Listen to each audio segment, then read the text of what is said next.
podcast is a TJ DeSantis production. Accounts, descriptions, and samples of this audio may not be disseminated without the consent of its creator or TJ DeSantis Productions, LLC. For information, email tjdesantisproductions@gmail.com. You're getting beat down after the bell. Beat down after the bell. The best late stoppage in mixed martial arts. Beatdown after the bell. Here's your host, TJ DeSantis. Oh, what a night. What a fight. UFC just wrapped up moments ago in New Zealand. And, early show, 4 p.m. start time, and honestly, it was worth every single second. Paul Felder, Dan Hooker go to war for 25 minutes with Hooker getting his hand raised via split decision, and we're going to digest this one, I think, over the next hour for sure, but also over the next coming days, I think, because tough night to be a judge in the main event. Appreciate you joining us. Hey, everybody, it's Beatdown After the Bell of UFC Auckland. I'm TJ DeSantis, along with Din Thomas. Dean, seriously, I can't fault either of these guys for,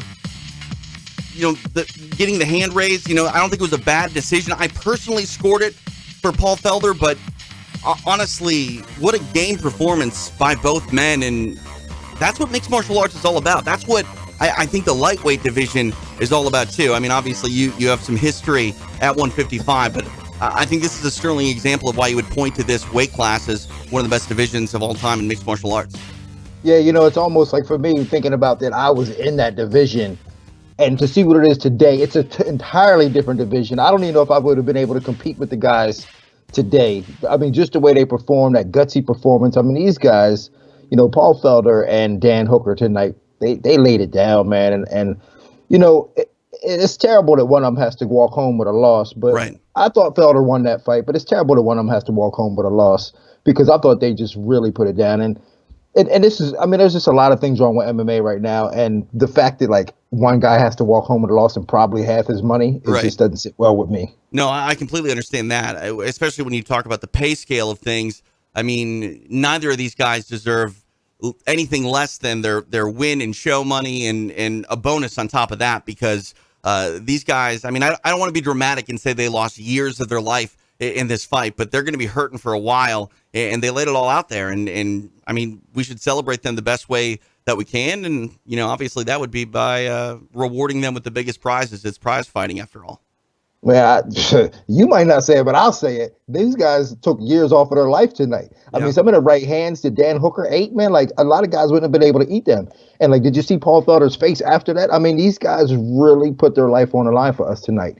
And again, the fact that Paul Felder has to go all the way back to Philly with a loss on his record after that gutsy performance doesn't sit well with me. And that's the thing, too. In mixed martial arts, we've seen time and time again, Dean, that, this isn't a game where it's like boxing per se. You can afford to lose a fight. You can afford to lose multiple fights and still be celebrated as, a top 10 fighter in the world or one of the greatest of all times. Paul Felder should not be sitting on that plane headed back to Philly with any sort of negative emotion in his mind, because he went out there and put on a fantastic show. He's talking about potentially retiring. We'll table all of that discussion for a little while. I want to talk about how you scored the fight. It seems like you and I are in agreement, 48-47 for Paul Felder. I think a lot of it comes down to that final round, and honestly, maybe the last minute. A lot was made in the commentary booth about the late takedown by Dan Hooker. He didn't do much with it. There was a scramble. He briefly got the back of Paul Felder, but ultimately Felder was able to get free, and they finished at space. The old adage of you can steal a round. Yeah, you can steal a round if you're down in the early part of it, and then the final, minute or so, if you get some offense going your way, you can steal the round. I don't think you can steal the round with a takedown unless it's pretty much a 10-10 round leading up to that point, and that's the only difference. It seems foolish to me that we would think that round, that fifth round, which I thought Felder landed some of his best offense in with the right hand, that a late takedown from Dan Hooker would not only win that round, but ultimately may have swung the judges in his favor to win the fight. Yeah, it's crazy to think that. Like you said, the way the new rules are set up, and I don't even want to say new rules because it had been this way for a while, but the way it's supposed to be set up is that a takedown only matters if it's even. Right. And to me, it looked like Felder was winning that last round, like pretty significantly. Like, I mean, he wasn't dominating. It wasn't a 10-8 round, but he Right. was winning that round. And a takedown in which Dan Hooker didn't do anything with. He didn't hit him he didn't hit him. He didn't really advance position hard. He didn't do anything with that takedown. I don't see how that could have won him the round, much less been the deciding factor of that fight if that was the case. Right. I'm looking at some of the media scores on MMADecisions.com, and there were 16 media scores submitted, 4 of which went the way of Dan Hooker. 1 went by a draw, and that would tell me that 11 went the way of Paul Felder. I understand that, in a close fight like this, it could go either way, I don't want to say this. I hate it when it's said, but, don't leave it in the hands of the judges. I guess, that's a risk you take by not finishing your opponent, but you're also in there with a trained athlete, a world, beater, to say, oh, you should have avoided losing a decision just by stopping your opponent. Well, yeah, no crap. If I would have done that, I would have, if I decide how I win a fight, it's going to be a knockout in the first round every single time. We don't get paid by the hour, right? So, I don't want to come down too hard on these judges because I don't think it was the biggest robbery of all time. It's hard to say that, any fight that was 48-47 on the scorecards is a robbery, but I do feel like it was fairly clear that Paul Felder should have got his hand raised. No, and you're right. It wasn't a robbery. Like, you can make the argument that Dan Hooker had his moments, but like you said, it's just, there's just so much wrong with the way it's judged. Like, right. Going into that last round, you don't know who's winning the fight. Right. Like, these guys are going into that last round not knowing who's winning. And then the idea of saying, don't leave it in the hands of the judges. Mm-hmm. If you've never fought before, you should never be allowed to say that. This is the way I think. Like, I think even if you fought before, Dean, you should never be allowed to say that. If you fought before, you wouldn't say it. Sure, that's true. because you know it's not. You're not leaving it in the hands of the judges. Right. You're doing everything that you can to win because that's your job is to try to win. So, like you said, that's such a stupid thing to say. Don't leave it in the hands of the judges. Of course, you don't want to leave it in the hands of the judges. Nobody wants to. But the judges are there for a reason. Right. The judges are there if you can't finish. If you don't finish, they're there to decide the winner. And they're not even there to I don't think they should be there to decide the winner. They should be there to calculate who won. Right. Because it needs to be more concrete on what scores what and what weighs what. It's not very concrete. So now you just got 3 guys that you don't know who they are making the decision on who won. And to me, that's not fair. I think you actually just said something really intelligent there. The judges aren't there to make a decision per se. They're there to add things up and to calculate. The criteria in the scoring system should make the decision for you. And right. We try to take subjectivity out of it. I understand that when you're judging, the word judging, it's subjective in its nature. You're judging something. You have an opinion on something. But at the end of the day, the scoring criteria should be clearly listed out, which it is, but not everyone follows it the same way. And another thing that I think is really hard to sort of understand as well, and we get beaten over the head with this, during the broadcast time and time again, are these numbers, these strikes and significant strikes and things like that. And it's like, yeah, the numbers can tell a story, but very rarely do I feel like they can 100% tell you who won the fight. If someone's winning by 7 strikes, that you're not winning. Those 7 strikes may not be all that significant. The idea of, counting those strikes as well while a fight is progressing, it's someone sitting octagon side pressing a button every time they feel a strike lands. And I don't know about you, I have one of the best seats in the house, my house. If you're sitting, cage side, things move really, really quick. And whether or not you're watching a monitor or just watching through the fence, I don't know how accurate those numbers really are at the end of the day. I don't know if they go back and audit them, but I kind of hate the idea that these numbers are thrown up and we're supposed to take away, that there's a clear advantage to be discerned for one fighter over the other based on those numbers. Yeah, there's a lot of moving parts involved with the way this is done. Like you said, the numbers have to have some type of value, but again, there is a certain element of what do those numbers produce in terms of the outcome of the fight or the way the script of the fight was played out. And And all that stuff should be taken into account. And the problem is nobody really knows what it is. Right. And it's all, like you said, it's all subjective to the judge at the time. I was in Florida last week at a fight, and I asked during the rules meeting, I asked who the judges were. And they said, "Don't you ask that question. It doesn't matter who the judges are, blah, blah, blah." I'm like, are you kidding me? There's 3 guys that's going to determine the fate of my fighter tonight. You mean to tell me it doesn't matter who that is? Of course it matters who it is. Yeah. Because if it's somebody from a wrestling background, he's going to favor the wrestling. If it's somebody from a boxing background, he's going to favor the boxing. So depending on who the judge is, we need to know which way to play. No, I agree. And, that was one thing that you mentioned earlier is going into the 5th round in a fight like this, these fighters don't know who's up on the scorecards. They don't know who's, winning mathematically. And when you think about sports as a whole, combat sports are the only sport I know where the scoreboard isn't displayed. And you got to think that the fighters would approach things a lot differently had they known where they were. And that's one thing that's still not clear is we're, chatting here just moments from this fight wrapping up in Auckland.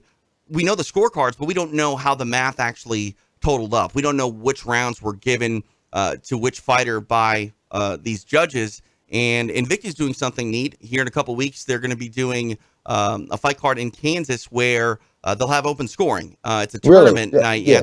I love this. Yeah. I love it. It's a tournament, so a lot of the fights on that night are going to be 1-round fights, but there are 4, including a championship fight, where the judges will be tasked with delivering their scorecard, and those scores will be articulated to the fighters prior to entering the next round. And we're going to see what happens. I don't know what the overall impact will be on the fight itself, but those fighters are going to know exactly where they are and exactly what is expected of them if they're not able to finish their opponent, which, I mean, that could open up a lot of possibilities and doors, leading into a very decisive final round. I mean, could you imagine, like, if we watch a football game and they didn't know who won until the end of it? Yeah, it was just like you don't know if you got 7 full points for a touchdown, or if they thought that the catch wasn't that stylish, so they only gave you 4.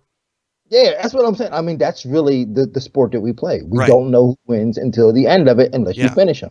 And it's entirely unfair to the athletes. It's unfair to the person, to your training. Right. It really is. Especially in mixed martial arts, too, where style points, it's not a criteria per se, but if you have a big, impactful punch, you may have only landed 1 punch in the entire round, but it was more significant than that of your opponent's, 6 strikes that they landed. And judges sometimes reward things like that. Sometimes judges favor, kicks to the leg more than others. Sometimes, we, as you mentioned, judges with grappling backgrounds tend to favor grapplers and see that as more of a decisive route to, winning the game, if you will. I'm very curious what this open scoring will look like coming up on March 6th. But Invicta's doing it. And it's going to be telling, I think, in a lot of ways in how fights are scored live. It's never been done before in mixed martial arts. It's been done in kickboxing in the past, but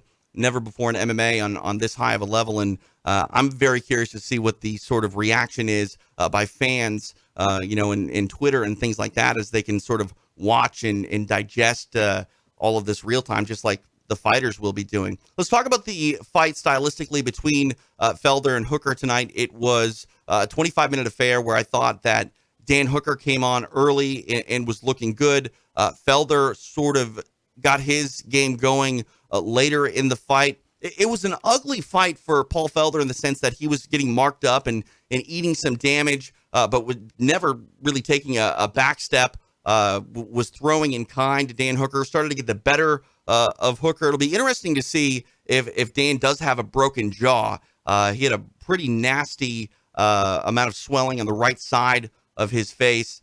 Looking at this fight, though, from the judge's standpoint, it did feel like Hooker was getting some of the more technically pretty shots off and striking a little bit better than Felder early. But when Felder would land, it would be dramatic. And I think if this fight were in a more, hospitable place than Auckland for Paul Felder, the judges may have been swayed by the reactions that Paul Felder would have gotten, because, Dan Hooker, everything that he landed, it would make a big noise with the fans. That takedown was one of the louder pops of the night in the 5th round, but every single time Felder would land or get some offense going, the crowd seemed to almost be in like a hushed tone. What were your thoughts on the way this fight looked over the course of 25 minutes? Well, like you said, we can never remove that bias of the judges as long as they can hear the crowd, and I think that had a lot to do with it. But I thought that was a great fight, tactically and technically. Both guys looked amazing. Early on, Hooker looked fantastic, starting with the leg kicks, just taking his time, picking his shots, and he was touching Felder, and he wasn't hurting him, but he was touching him and just like wearing him down a little bit and kind of frustrating him a little bit. But Felder made the adjustments, and I mean, it was, I'm good friends with Duke Rufus, and to hear him in the corner give Paul Felder those tips and that advice, and then Paul Felder come out and execute and watch him make those adjustments was a beautiful thing.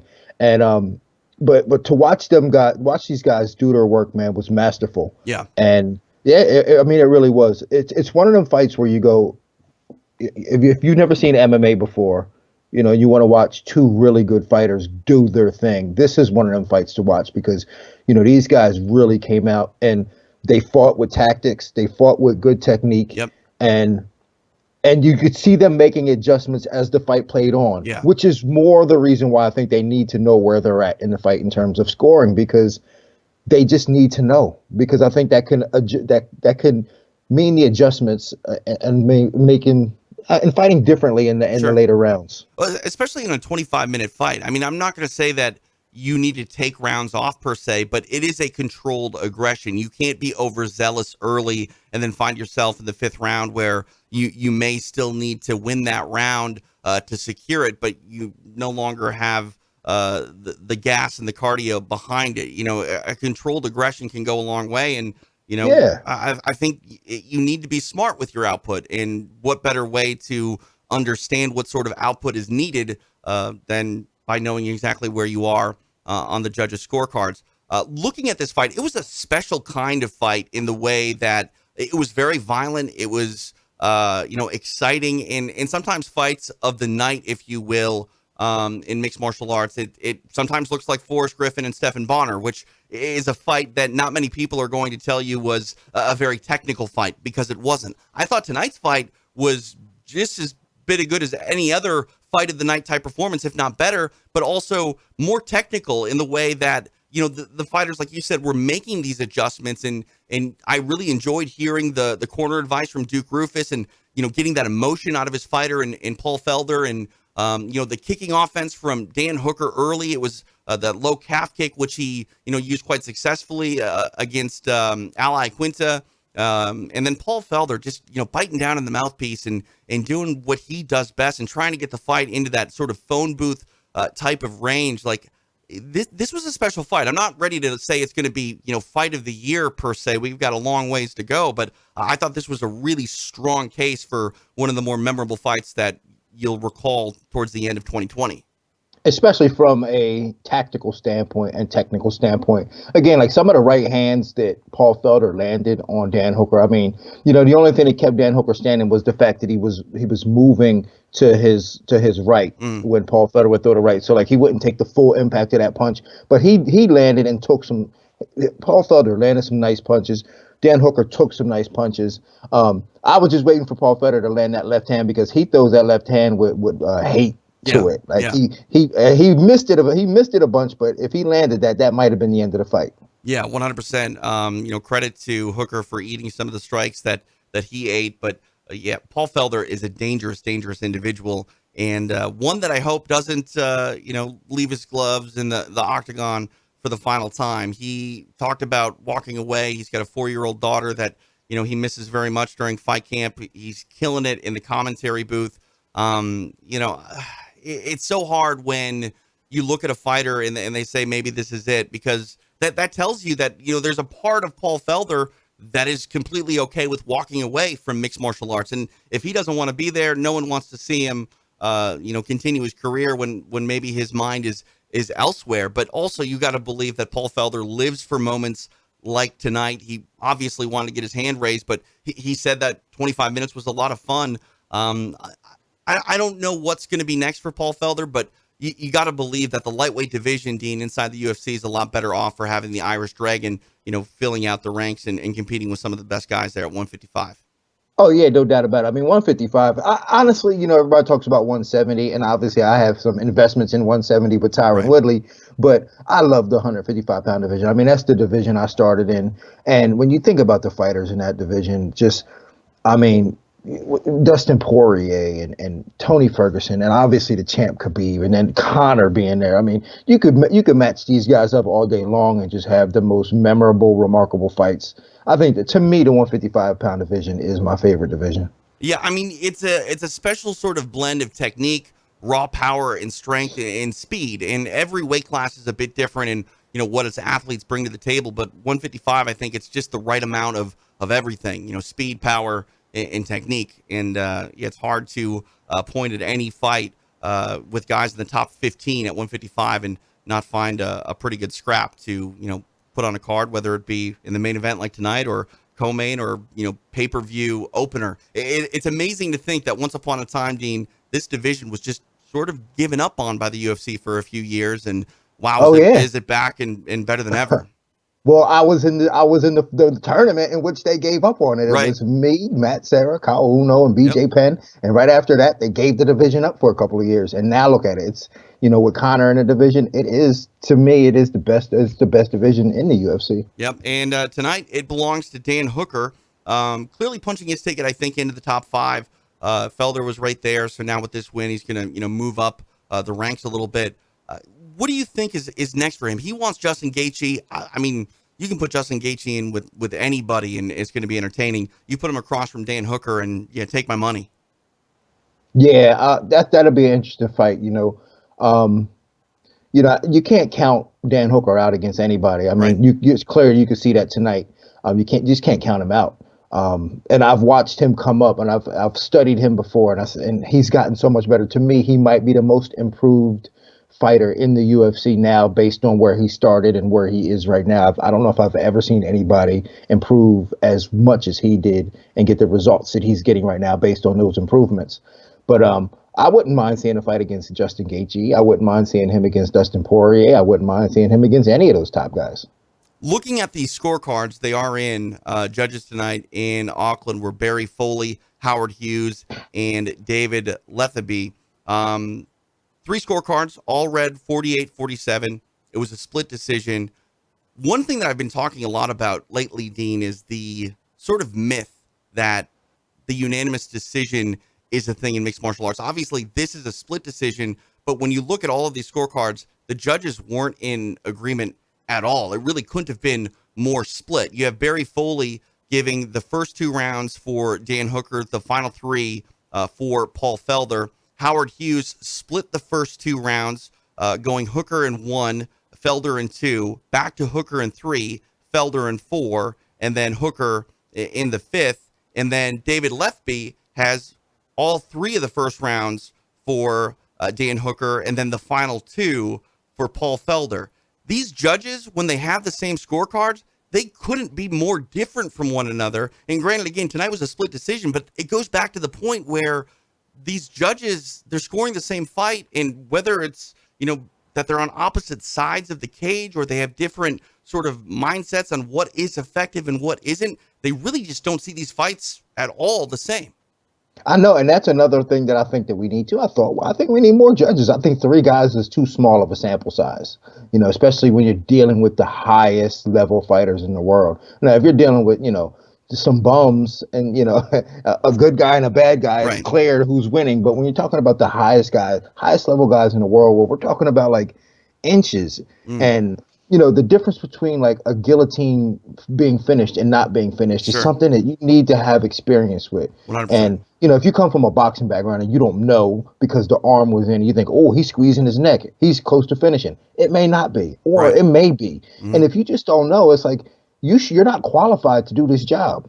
And you're talking about the livelihood of 500 men in the UFC that are relying on you to do the best job, and men and women, and you're not doing it because you're just not qualified. I mean, let's look at, just a week ago, Diego Sanchez, he took home a disqualification victory, but a lot of people were talking about his bonus money, his win money being an extra $100,000. Now, granted, that situation's a little bit different here, but that's the type of money that, is not necessarily being played with per se, but that's the type of money that's on the line. And sometimes, in the case of tonight's, final round, that kind of money can be on the line sometimes when there's just a takedown, and whether or not that takedown was utilized, well enough to, score the round for a fighter. It's a lot of pressure. It truly is. Like, I don't want to bag on the judges for getting it wrong or not seeing it the way that I do. But at the end of the day, like, a lot is asked of them when, like you said, you're dealing with their livelihoods, their ability to make money for their family. Yeah, but you're right, though. It's a lot of pressure on them. They probably don't get paid enough to study and to be really good at their jobs, in which they should be. I mean, but then we just see is it even a job? Is there anybody that's a full-time MMA judge? I don't know. Maybe. I don't think so. I don't think so. But they should be. They should be. Yeah. Or we just need a larger sample size. We need more of them. Right. We need at least 7 guys over there making a decision on who won. Either that, or I think, I mentioned that the judges are on different sides of the octagon. Like, I understand why, but with modern technology, I wonder if they don't need to be secluded and given one feed, where I think for the most part, we see the best angle almost every single time inside the UFC with their multiple cameras and their great production. I feel like it would be better off, or we'd at least have more uniformity among the judges' decisions if they were secluded, watching a monitor with no commentary. The audio would still be there. You can record that and send that, to their screens. I think we need to give them the same angles, because if it comes down to a judge saying, I couldn't have scored that round for fighter A because I was on the opposite side and didn't see if that strike landed. I mean, replay is not a thing for judges. It may be, happening in the arena, but if a judge isn't sure if a strike landed or not, they're not able to, pull anybody around them or consult and confer. Like, I feel like the judges should be given one clear, uniformed angle or something to make sure that they're scoring the same thing. They're scoring the same fight. We understand that it's different angles, but why not the same view?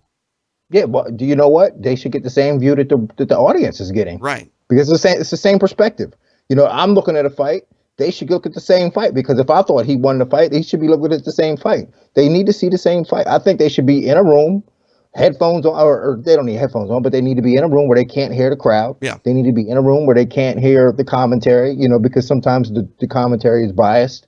And all these things, whether they like it or not, affects the outcome and affects the results. So they need to be in a room. They need to be looking, like you said, looking at a uniform fight, probably from the multiple angles that the camera is getting, the same one that the audience is getting. And then boom, there you have it. Right. I mean, I think what we need to do is try to do our best to take the subjectivity out of judging. And you're going to be subjective pretty much always, but the subjectivity should hinge basically on the scoring criteria and the way that it's weighted, not your angle, not, the idea that you were on the opposite side of the cage and you heard something, you heard a big noise, but you don't know if that was the fighter exhaling on the strike or, landing. I don't know. It just, something needs to be done, I think, just to embrace the technology that we have now. Because you look at any other sport, football, I mean, they're in the replay booth 3 or 4 times a game, it feels like. In baseball, they're close to implementing a robot to call balls and strikes. They can basically challenge any single play on the field. In combat sports, these judges, they're just looking directly through a fence, and sometimes, unfortunately, they have to look through a referee or, any number of things can get in the way. Sometimes they got to look at their cell phone during a fight. I mean, listen, the reality is this. These guys, they could put a chip in the glove and tell you how many punches a guy throws, how fast he threw it, and how much force is behind it. Right. But yet the judges are still marking their scores with a crayon on a piece of scratch paper. Right. Yeah. Yeah. Which, I mean, that's the thing, too. Like, you can put a scoring, or you can put that computer chip in that glove and get a lot of information from it. I still don't know what any of that information means. I don't know what it means neither, but I know one thing. I don't know whether the judges are scoring a fight or playing mini golf with that little pencil and the little piece of paper. You know what I'm saying? Like, 100%. Come on, we can do better than this. It needs to be digital. We can do better than that. Yeah. He's Din Thomas. I'm TJ DeSantis. This is Beatdown After the Bell on Between Rounds. Phone line's going to be open for you. They're actually open right now. It's 917 UFC Talk. That's 917-832-8255. Would love to hear your thoughts on how you scored this fight and really just sort of overall commentary from people on this card in Auckland. It was an early one for them. I think the first fight was at 10 a.m. Sunday morning. The Spark Arena seemed crowded and packed and excited. It's a good time to be a mixed martial arts fan, especially if you're living down in New Zealand. And I think they got a pretty good show tonight there in Auckland. Yeah, they do, man. And I think it's all really, that team out there has just been killing it. I mean, you got to give City Kickboxing their props these last couple of years. I mean, Israel Adesanya, you got Alexander Volkanovski, obviously Dan Hooker. I mean, the kid tonight, what was his name? Brad Riddle. I think his name was. Rydell. I mean, these guys, yep. yeah, Brad. I mean, these guys just look phenomenal, man. I mean, these guys are really killing it in MMA right now. So, they put New Zealand on the map. They got to be proud of themselves. Yeah, 100%. And anybody that shows up on a Sunday morning at 10 o'clock, ready to watch a 6-7 hour mixed martial arts event, I mean, they're hardcore, and that arena was pretty full, pretty quick, and I like seeing it. The expansion and explosion of mixed martial arts still very much alive and well here in 2020. Our co-main event saw Jimmy the Brute Crute get a win over Mikhail Olashechuk. Jimmy Crute coming off a loss in his last fight via submission, but he gets the win tonight via Kimura. Kimura is not a submission that ultimately ends a lot of fights here in 2020, but he had a nice one stepping over the head. Basically, the Kimura, when used in bottom position, generally only sets up sweeps, but in top position, I like what we saw from Jimmy Crute tonight. Yeah, his performance was fantastic. It was stellar. I mean, he knew exactly what he wanted. In fact, I wrote some of the fighters that I coach. I said, man, watch what he did tonight. I mean, it was organized, it was smart, it was intelligent, and it was very well executed. He went out there, he knew exactly what he wanted. He got to the positions that he wanted. He stayed on his game plan, even when he lost it. He got right back into it, and then he got the submission. I mean, it was just fantastic to watch what he did tonight. Yeah, big win for Jimmy Crute. The crowd loving it in Auckland, and that'll be one that I think he will remember for some time to come. He now pushes his record to 11-1 in the UFC's 205-pound division. It's at an interesting place right now. Obviously, John Jones continues to sort of hold his reign over it. Dominic Reyes put on a valiant effort. We'll see, what is sort of up next for, the champion, and will it be a rematch with Dominic Reyes? But I'm not saying that Jimmy Crute deserves a title fight anytime soon, but what I am saying is this division, the glamour division of mixed martial arts in the UFC, it's in this rebuilding phase, and I think the future is bright when you look at some of the up and coming talent, the international talent like Jimmy Crute. I think 205, it's going to be right where it once was as far as talent being stacked up. I mean, right now John Jones owns a lot of wins over the up and comers. And obviously there's sort of some gray area with Dominic Reyes, but Jimmy Crute and some of the other guys that are coming up the ranks, this is a division that's going to have contenders before too long for John Jones once again. Yeah, I like Jimmy Crute too, and like you said, I think there are some contenders there. I think they just need a little bit more personality in terms of the division, because that was what kept the division fresh and always exciting, was the personalities. When you had Chuck Liddell and Tito Ortiz at 205, Rampage 205, Vanderlei. So I mean, it was the personalities really. And as far as talent goes, I think guys like Jimmy Crute are going to do a great job of representing in talent. They just need a little bit more personality. Right. But I mean, and not to say that they don't have personalities, because then you got there are some guys in there that I think can hold their own in terms of that. But sure. But I think Jimmy Crute and those guys are really going to do a really good job of just maintaining the standard of skill in that division. I mean, a lot of it comes down to just time. You need to see these guys work. And Jimmy Crute, this is really his second time on a big stage like this tonight in the co-main event. Like, I can't wait to see more of him. And obviously there's a lot of talent there. He stumbled in his last fight, and I think you learn a lot from a fighter when they come back from their first loss, and Jimmy Crute looked good here tonight. Also looking good inside the octagon was Xiaonan Yan, victorious over Karolina Kowalkiewicz. Kowalkiewicz really had an interesting demeanor walking into the octagon tonight. She had kind of fallen on some hard times. She's a factor at 115, fighting for the title a few years back, but we're starting to see a rush of new talent start to really compete and also beat some of the older contenders. And I think that was on display tonight with Xiaonan Yan. I don't know if this is the last we're going to see of Kowalkiewicz in the UFC, but, tonight definitely looked like she was sort of soaking it all in. She was in tears on her way to the octagon. What were your thoughts on her demeanor tonight in Auckland?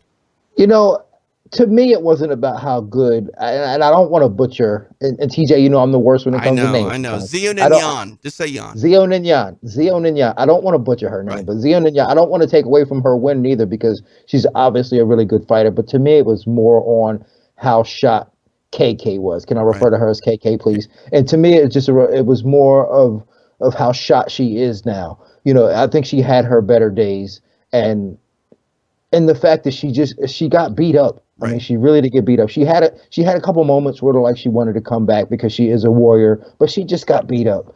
And I don't want to take anything away from her opponent because her opponent fought a decent fight. But to me, it was more that, you know, KK just don't have it no more. And I think that she might want to think about retiring.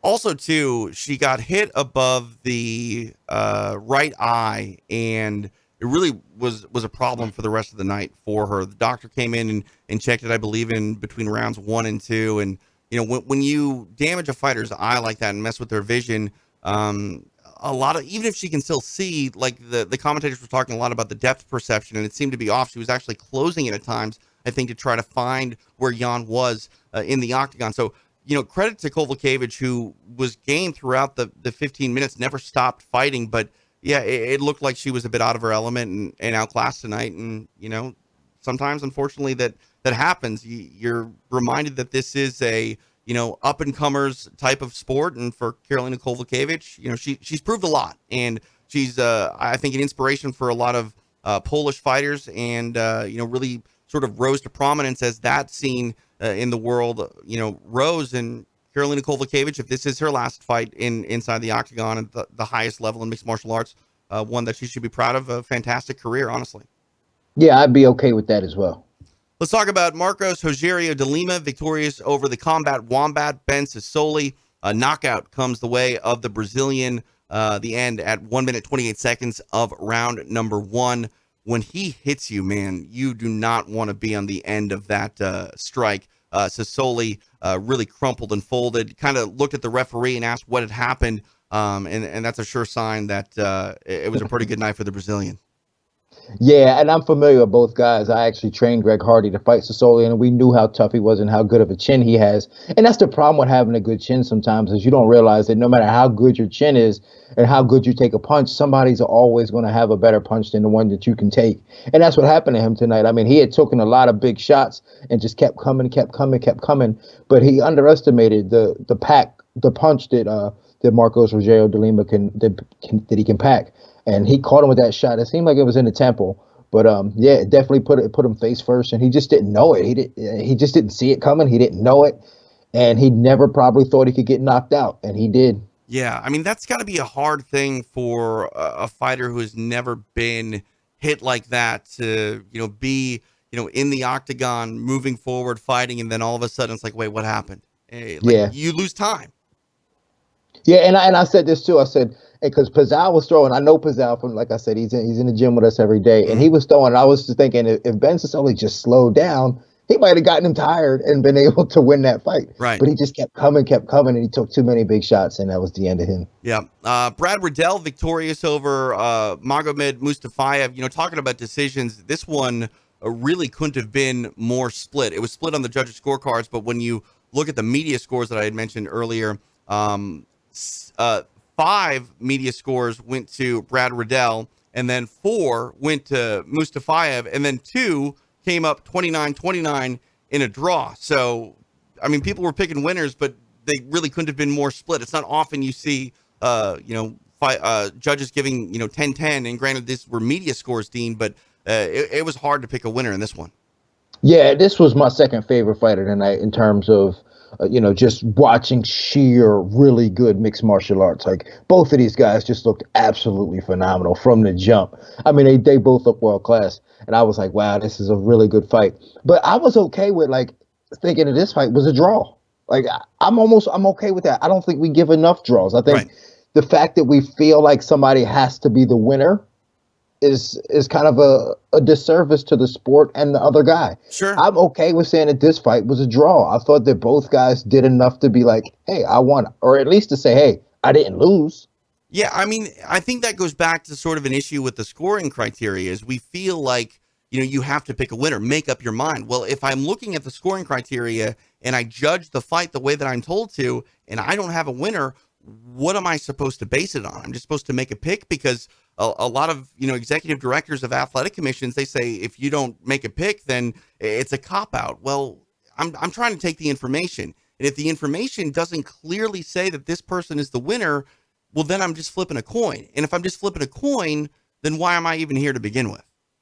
Yeah, I mean, really, we don't need it. Why don't we Right. just do it by crowd decides? Why not? Let's just wave our hand over one of the guys' heads, and whoever gets the loudest pop wins. Right. Sounds like that's a better way to score. I mean, I feel like we have refined the rules enough to where more often than not there is a winner and we can, decide that. But I feel like it's disrespectful just to quote unquote pick a winner. There had to be something that made you think that this person won the round over that person. And I mean, I don't know. Highly talented athletes going out there and literally risking their lives for our entertainment and the way that they make money. It's a disservice to just say, oh, well, I thought he won because he took more steps forward over the last, minute of the fight. It seems foolish, but I don't know. That's a sport, right?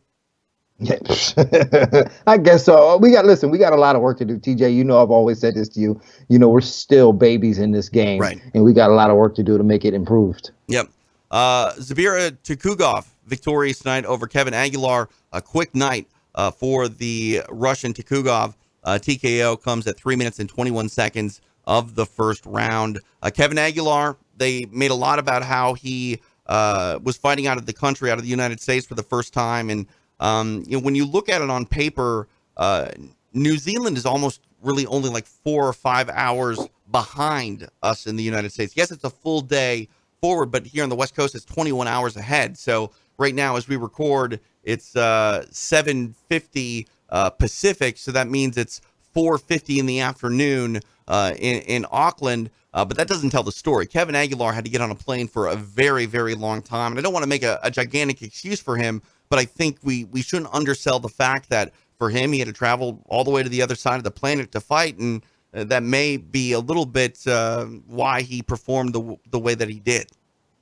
Well, you know what? I don't even want to say that. I think, because when it comes down to it, I don't think he performed bad. He just got caught. Right. It wasn't like he looked flat or anything. I thought he looked okay. Like, I think he looked like he was actually might have been better on the feet. He just got caught with a nice punch. And it put him down. For me, I think the reason that I want to bring it up is because they literally said in the combo, Kevin Aguilar fights out of the United States for the very first time, but it shouldn't matter as he'll be ready. And it's like, well, you shouldn't dismiss that as well. So maybe I'm a little bit hypersensitive to it, but yeah, Tukugov, I mean, when he landed like that, he did not let that go by the wayside, and he got a finish. Credit to him.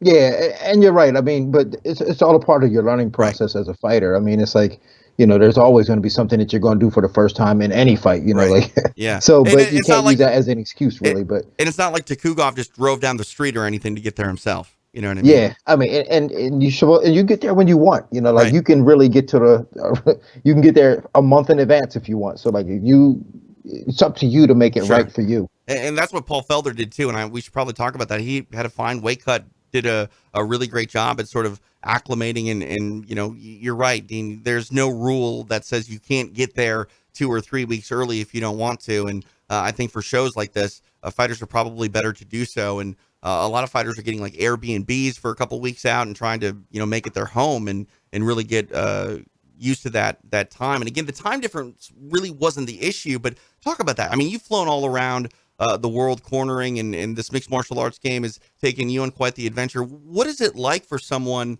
to go, 18 hours in a plane and then, try to turn around and compete in 4 or 5 days? It's got to be pretty brutal. But again, it all comes down to the athlete and their personality and what they're like, because, some guys might prefer that. They might prefer to not be adjusted and be like, I'm just going to go and just do it real fast before I get nervous. And then some guys, they might go too early and then get homesick and then not perform well because they were homesick because they've been away from home for a month. Right. So it's a matter of you being able to find out what it is that the athlete wants and what they're going to, however you're going to get the best performance out of them is what you need to do. Some guys, hey, listen, we need to be there 2 weeks in advance. Some guys 1 week. Some guys could just show up that day and be like, hey, I'm ready to scrap right now. He's Din Thomas. I'm TJ DeSantis. This is Beatdown After the Bell of the UFC, which just wrapped up in Auckland, New Zealand. If you're just joining us, Dan Hooker victorious via split decision over Paul Felder. Earlier in the night in the lightweight class, we saw Jalen Turner get a win. The Tarantula stopped Joshua Kulabau. Solid stuff for Jalen Turner, who has kind of burst onto the scene coming off that Contender Series that Dana White puts on ESPN Plus now. I like the idea that we're able to watch these athletes really find their legs at the professional ranks from very early on in their career. There are a few instances where we see, fighters making their, third professional fight on the Contender Series or even in the UFC. It's a different time than, when you were coming up the ranks, Dean, but it's a great time to be a fight fan because we can really see almost every big opportunity afforded to these athletes, whether it be, in a promotion like Invicta for the ladies or the LFA for some of the guys and girls there. And also too, I mentioned the Contender Series, like you can't ever be satisfied with what is on television. You never know when you're going to see the next sort of, up and coming prospect. And if you want to pay attention to mixed martial arts on pretty much any day of the week, you're going to have live fights for you. I think like Alaska Fighting Championships is live on Fight Pass next Tuesday, like Tuesday night. That's crazy. Yeah. Yeah, and I know they do a show in Detroit on Wednesday nights. Man. Yeah, you're right. I mean, the platform that the fighters have now in order to showcase their skills is just, it's ridiculous. Like, right. and this is why, like, if you're an MMA fighter nowadays, like, you have, the sky's the limit. Like, you could really make the career that you want because there's enough, you got time to do it. Especially if you're young, you got time to do it. There's many platforms to do it, and losses don't matter because like you can just come back and win 3 fights and your loss is erased. Right. So like, it's a really good time to be an MMA fighter right now. Yeah. Also, it kind of goes back to the idea that you always need to be in shape because you never know when the opportunity is going to come, whether it be, you're trying to get into the UFC, you haven't been there yet. So maybe a short notice contender fight gets you there, or, you just find yourself on the prelims somewhere in a destination like Auckland. And for Angela Hill, they kept talking about her pace of schedule. You're referring to her having a similar approach to Donald Cerrone, 6 fights in less than 12 months. That's crazy for Angela Hill. And what's also, I think, crazy for Angela Hill, who got the win over Loma Lookboonmee tonight, is the fact that she's still evolving, well into her UFC career. She's starting to put it together, and you can't write her off. I mean, she got into the UFC via the Ultimate Fighter, didn't really have the first run that she wanted, went to Invicta, captured a title there, has had, some ups and downs since returning to the octagon off that Invicta run, but it's great to see someone like Angela Hill, who, on paper is a little bit longer in the tooth in her mixed martial arts career. She's still putting it together and is still a very dangerous fighter on any fight night. Yeah, it's funny because as soon as she came on, even before the fight started, I sent out a tweet that said, I'm really starting to like Angela Hill, and I really am. I really like what she's done with her career, and this is what I think what she's done with her career should be an inspiration to a lot of young fighters to just go, it's never too late to become what you might have become. Something my friend Josh Cohen always says, but she's proved that because, like you said, when she came from the Ultimate Fighter, she didn't have a great run. I mean, she lost to Tisha Torres, she lost to Paige Van Zandt, and then she went to Invicta, won that title, came back, and now she's on this run, and you can see the love that she has for the game, and she's on this run because of that love. So I think she's an inspiration to a lot of young fighters coming up. And, we talk about, losing in mixed martial arts. It's not like it is in boxing where you have 4 or 5 losses in boxing and people will say you're a shot fighter. I mean, this is sort of a cliche to say, but I think, losing really does add character to combat sports athletes. And in mixed martial arts, I think that saying that you can learn from a loss, it's really an understatement. I think the bumps that Angela Hill had earlier on in her career has really, tested her mettle to see where she's at. A lot of people would have walked away, following the Ultimate Fighter and coming up short in the UFC. You get cut and you have to go back out there and sort of reestablish yourself. Like, not everyone can do that with such a positive attitude to, find their way back to the octagon and then perform, well into her 30s here. Angela Hill, like you said, I think truly is a inspiration for fighters at any point of their career. Early on, later on, just, I mean, keep at it, do what you love, do it with passion, and hopefully you find success. And Angela Hill is constantly finding that success. And as you mentioned, ton of personality, very likable fighter, and great result for her tonight, getting the win over Loma Lugbumi. Priscilla Cachoeira victorious over Shannon Dobson. The end comes at just 40 seconds into the first round. Vicious uppercut by the Brazilian. Big win for her. Later in the night, we saw Kenan Song take on Callan Potter. Big knockout for Song. It's been a huge year, I think, for the Chinese fighters in the UFC. Obviously, Wally Zhang captured the strawweight title last year. We already talked later on in the night, earlier in the night, Xiaonan Yan got the win. I mean, for a long time, the UFC was trying to break in to China and get mixed martial arts to be popular there. And finally, I think we're starting to see the fruits of their efforts. They put the Performance Institute over there, and now I think we're starting to see these Chinese athletes really come to maturity inside the octagon, and it's a good time to see these Asian fighters, putting on the shows that they are. I'll tell you what, I remember going to Macau and watching the finals of the Ultimate Fighter there, thinking to myself, like, oh my God, have these guys ever done this before? And now we're a few years removed from that. And now I'm thinking, oh my God, where have these guys been these last couple of years? I mean, these guys are phenomenal. Like the Chinese fighters have really stepped up and showed that they can compete with anybody. Song Kenyan, that's his name? Yes, sir. I mean, he looked like that combination that he hit his opponent with tonight. I mean, every shot was so clean. And I mean, he looked absolutely fantastic. So yeah, I think that what they've done over in that Chinese market with the Performance Institute and the investment that they put into them has really paid off for them. And I just see them, really doing a lot of good work in the next couple of years. I mean, that's the thing, you talked about mixed martial arts as a whole. We're still babies in this thing. I mean, 25 years, touch over that, 28 years into this. And this is really sort of the first rise of the Chinese fighters. And it's a country that is rooted in martial arts. And I think now that, we're seeing a real emphasis on mixed martial arts, being taught as a discipline there. I mean, that's really what it was in the States. Long has combat sports been a thing in the United States, but now you're seeing like the third, fourth, fifth generation of mixed martial artists. And that's why I think, the sport is at where it's at today. When you talk about the infancy stages of MMA in China, this is what? I mean, are we even ready to say this is the second generation of their mixed martial artists? Because I feel like it's still the tail end of the first. Yeah, I don't think so. I don't think it's the second generation. Like you said, it's the tail end of the first. Like, it's just been like 3 years since they've been doing this, So in terms of like in the UFC, I think that was like 3 years ago when they had the Ultimate Fighter over there. I believe you're right. But, yeah. So yeah, this is that's not a generation. That's just, we still messing with the same dudes. What generation of fighter were you, Dean? Second? Second generation. Yeah. All right. I was second generation. I didn't make you feel old right there, did I? Yeah, I'm old, man. I see gray in that beard. Gray in the beard. Listen, I got my first deal in the UFC in 2001. Yeah, that's bonkers.